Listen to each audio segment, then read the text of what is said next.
No mundo que está simplesmente lotado de mensagens, a gente costuma pensar que a solução é mais informação, né?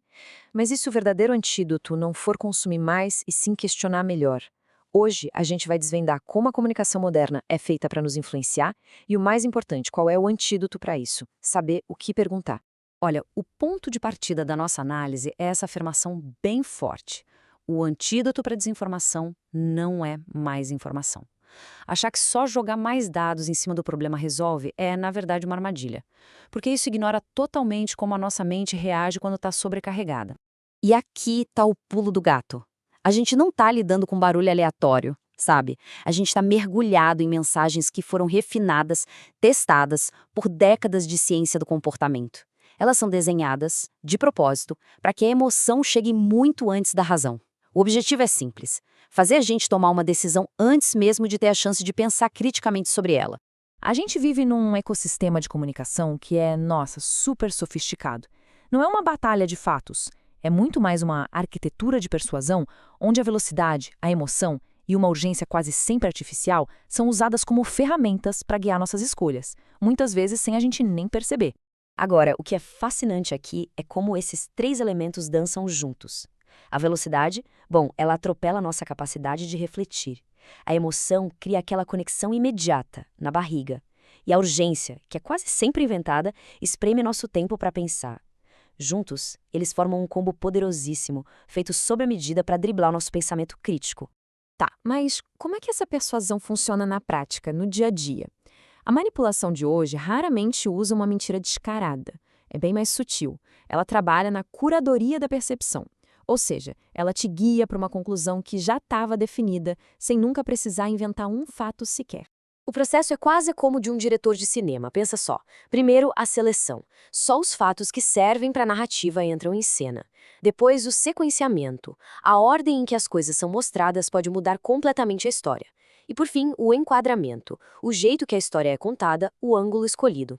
O resultado final? Uma realidade cuidadosamente construída. Vamos ver agora como esses princípios aparecem na vida real. Existem alguns padrões bem reconhecíveis que, uma vez que a gente aprende a identificar, eles começam a pular na nossa frente em todo lugar, de um anúncio na internet a um discurso político. O primeiro padrão é a urgência fabricada. Pensa naquele cronômetro de contagem regressiva no site de curso online. Ele não está ali para informar, ele está ali para pressionar. A pergunta urgente para quem muda tudo. Quase sempre a urgência beneficia quem vende, não quem compra. Ela foi criada para eliminar o tempo da análise. Em seguida, a comparação seletiva. Uma ferramenta que promete aumentar as vendas em 300%. Parece incrível, né? Mas, comparado com o quê? Com não usar ferramenta nenhuma? A pergunta o que foi excluído daqui revela o truque. Excluíram o custo, o tempo de aprendizado e, principalmente, a comparação com os concorrentes de verdade. Esse aqui é um dos mais poderosos. Pensa num vídeo de uma ONG com aquela música triste, imagens de tocar o coração. A emoção, compaixão, culpa é ativada muito antes de qualquer dado sobre a eficiência da organização aparecer. A pergunta a se fazer é: se a gente tirar a trilha sonora e as imagens de impacto, a chamada para ação ainda convence, só com base nos fatos? 9 em cada 10 médicos recomendam. Essa é clássica. Mas que médicos? Foram 10 entrevistados ou 10.000? Quem pagou pela pesquisa? O consenso fabricado usa o nosso desejo natural de pertencer a um grupo para criar uma falsa sensação de autoridade. A pergunta sobre quem financiou a história geralmente desvenda o interesse por trás. E chegamos no último padrão. Uma marca não vende só um tênis. Ela vende a identidade de ser um campeão.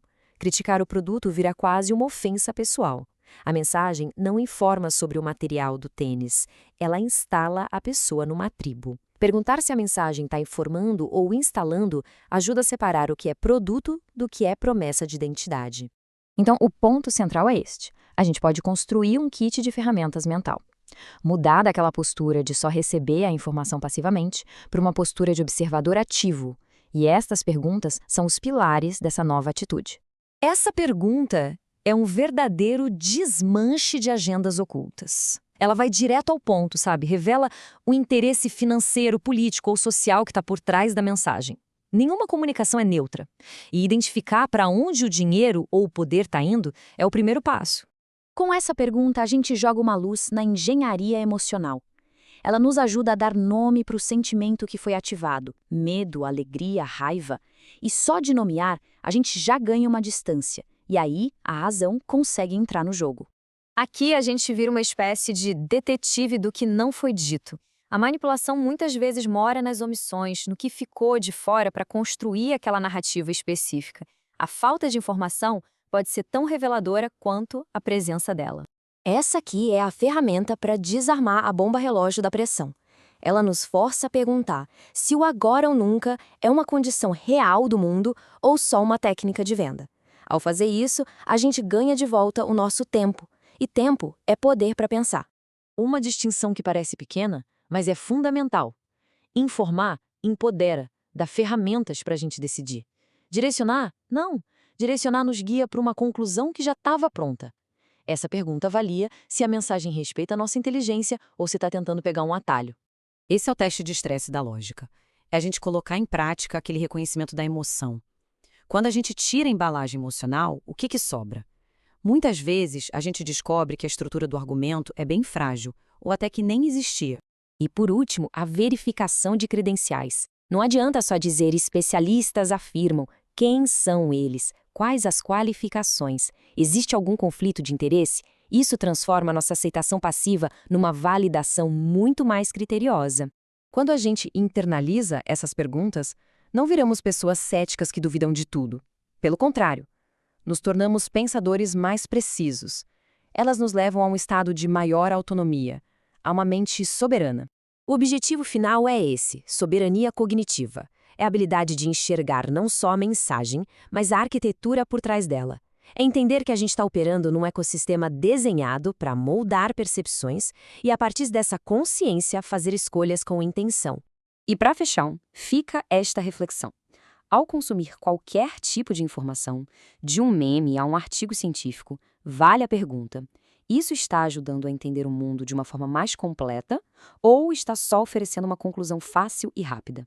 A resposta para essa pergunta pode definir a qualidade do nosso pensamento.